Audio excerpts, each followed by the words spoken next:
part 3, last part of the video. Last part of the video. It's good because I can just watch these. It's 3 videos, or 3 in 1 basically, and I can just break it down 3 different days and add like fillers in between other stories type shit. You know, that's a plus on my side for me. But this story 3, his name is Braid Andy. Hopefully he say the name because I really Braid Andy. I'm gonna pull it up so y'all can see it too. Braid Andy. But let's get into it. We good, we set. Number 3, let's knock this out. Cause it is 3 o'clock in the morning and I'm just up. Just off work. Say the name for me though, so I can lock into my character that I'm finna become. I was home alone well, if I was the person, I mean. One night for a reason I don't remember. All I remember is my entire family was gone. I was 15 or 16 years old. I was a big gamer at the time. I was obsessed with StarCraft, and admittedly, I'd sometimes spend a weekend night or 2 playing StarCraft or some other PC game. This was right before COVID lockdown started. I was playing StarCraft on my computer in my bedroom on the 1st floor. That's when the doorbell rang, twice. I hurried to the door, not wanting to be away from the game for too long in fear of losing.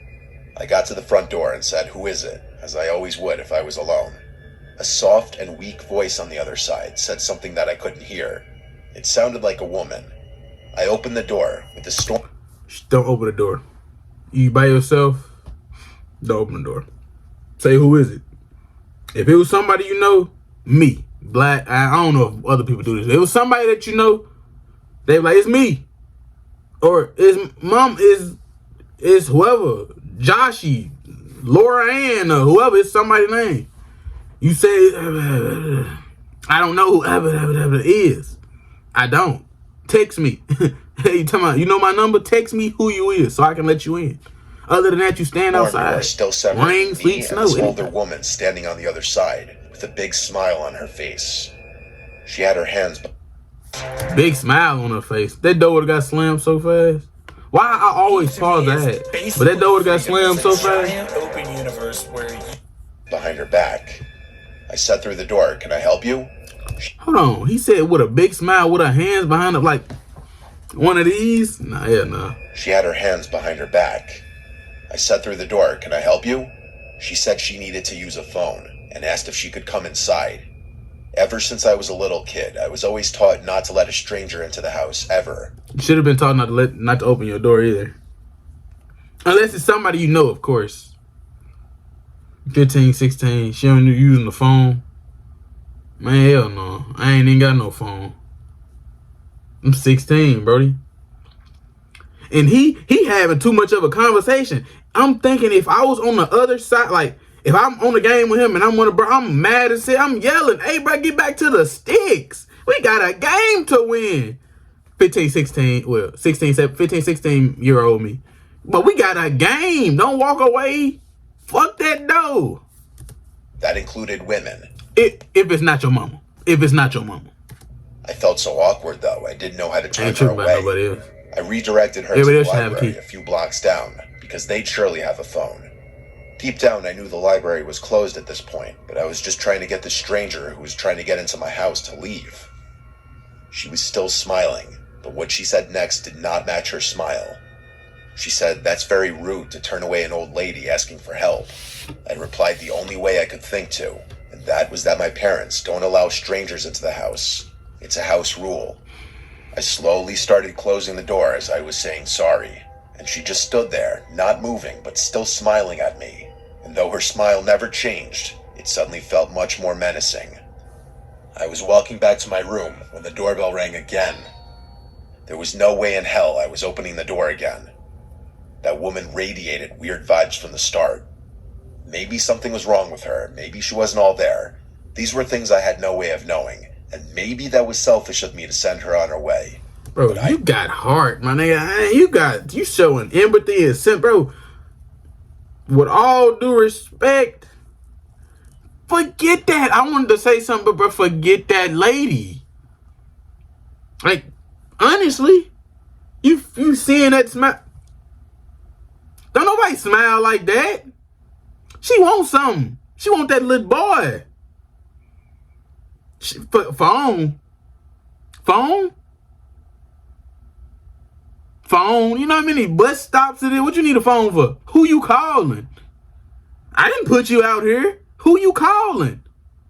And why you need my phone? You might run off with it.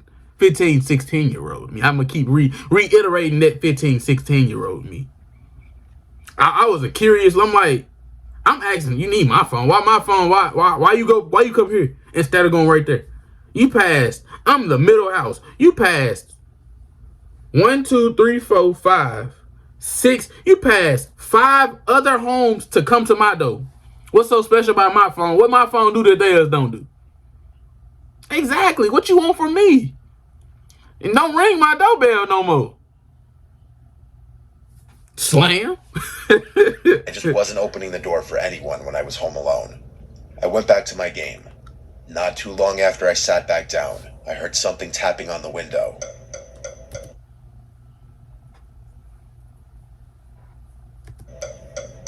It was a clinking type sound from something metal. The window was directly in front of my desk. I had the blind pulled down so I couldn't see what was making the noise, but I already had an idea. My room was the only room with a light on in the house. The horrible thought that it was the old woman from just before and that she walked over to my window terrified me. Did he tell her that I don't want to go back because I'm locked in, but did he tell her that his parents say you can't let nobody in? Don't let nobody in the house while you home alone? Why did you tell her you was home alone?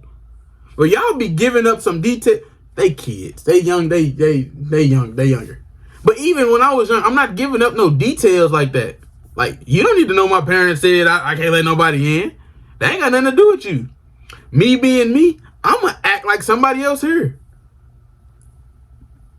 I'm like, hey, Pops, you got somebody at the door trying to use the phone. Watch how fast that smile wiped up off her face. I'm like, hey, Pop. Then I'm looking at her like this. see if her smile changed. But then I'm going to close. I'm like, I'm going to go get it. Close. I'm going to close the door. See what he's saying. And just never come back to the door. She thinks somebody else there. She don't know. I turned off. I'm pretty sure it's a house. It's a garage. You don't know what's in my garage. The sound on my computer. At this point, I didn't care about my game anymore. The clinking sound on the window persisted. I basically said "F this" and up and left to a different room in the house. I sat in the darkness of the living room for a bit when the doorbell rang again. This woman was harassing me now. I tried to convince myself she wasn't a threat, just some crazy old woman who's probably clueless as to where she is. When she rang the doorbell a second and third time, I decided to go open the door and... Why, bruh? Because, man, mama. Someone I could call for. But when I opened the door, there was now a man on the other side. He looked to be about 10 years younger than her. He said through the storm door, "Have you seen my mother?" I replied saying yes, she came to my door just before. He then apologized to me and said she has dementia and got out of the house. This is a scheme, bro. I'm not falling for this shit. I'm not falling for it. 10 years younger. How he look 10 years younger? And that's your mama. Your mama wasn't doing it at 10 years old, bro. I suddenly felt bad, but he asked me if he could come in for a minute, and again I felt awkward.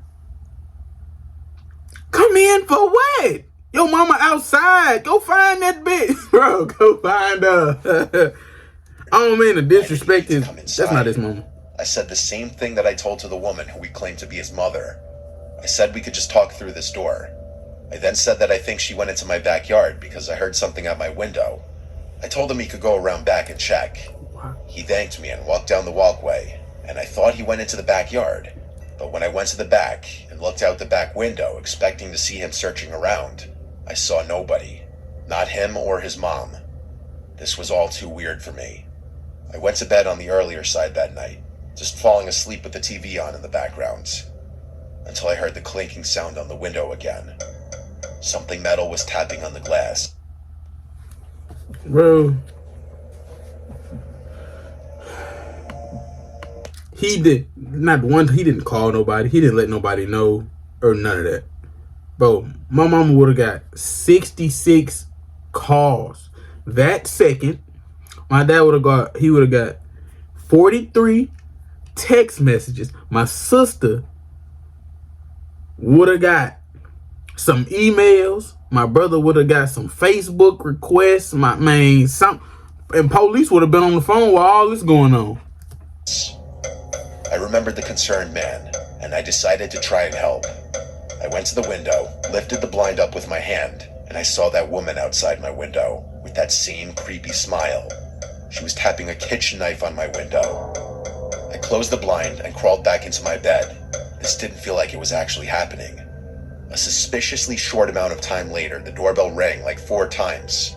The clinking on the window stopped by this point. This was all too suspicious. It felt like some kind of robbery attempt. I ignored the doorbell. I stayed in my bed. I was gonna wait this out. I didn't have a cell phone at this time. I wasn't the most...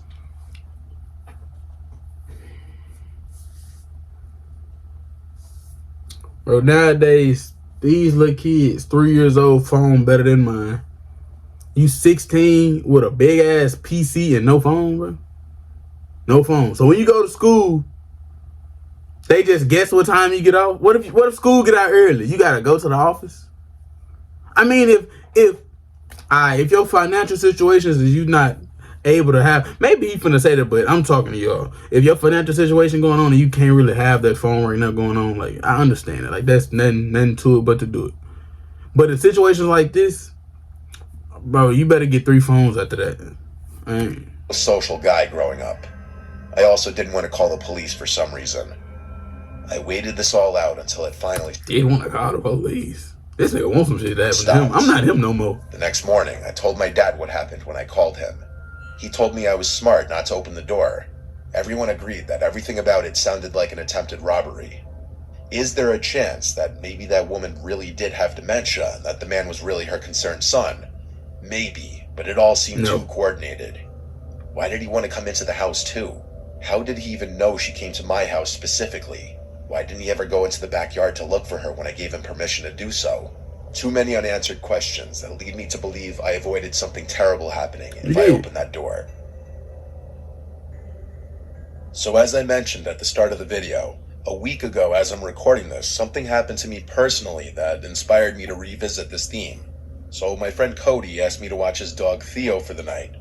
Theo's a little Pomsky and he barks a lot. So when he started barking like crazy at something going on outside, I didn't pay any attention to it besides telling him to be quiet a few times. But when he went to the back door and kept barking, I figured he wanted to go outside.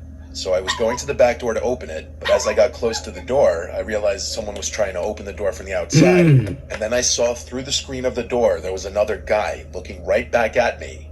This was in the backyard, which was already alarming enough, and he wasn't someone I recognized to be a family member of Cody's. So I asked him who he is, and he responded asking me if I'd seen Melissa. Melissa is Cody's younger sister who's in her 20s. Meanwhile, this guy looked like he was in his mid-50s and homeless. So I told him he needs to leave. There's no Melissa who lives here. And he said, "You sure?" So I said, "Yeah, you need to leave. There's cameras all over the property." He left right after that. Getting him to leave was easy, but when Cody asked his sister who that guy could have been, she said she had no idea. The guy looked like he was 55, drunk and filthy. Not exactly someone Cody's 20-something-year-old sister would be associating with. The fact that he went to the back door and tried letting himself in was actually pretty terrible. Damn, if his sister was there at that time, he probably would have never seen his sister again, bro. I enjoyed it. I ain't gonna lie. These getting attached to the channel. You dig what I'm saying? And I'm glad. I hope y'all enjoy. I'm gonna still watch y'all. I ain't gonna lie. I be forgetting this is my channel sometimes. So I'm gonna watch what I want to watch, but I want to watch what y'all want a nigga to watch too, though. So that's it for this one, though. I'm gonna catch y'all in the next one. I'm finna get some sleep. I'll probably wake up like 8 o'clock. It's 3:30 right now. I might wake up at 8 o'clock. Gotta make a couple calls. And I don't see how the day take me. But I'm gonna catch y'all in the next one. Peace out.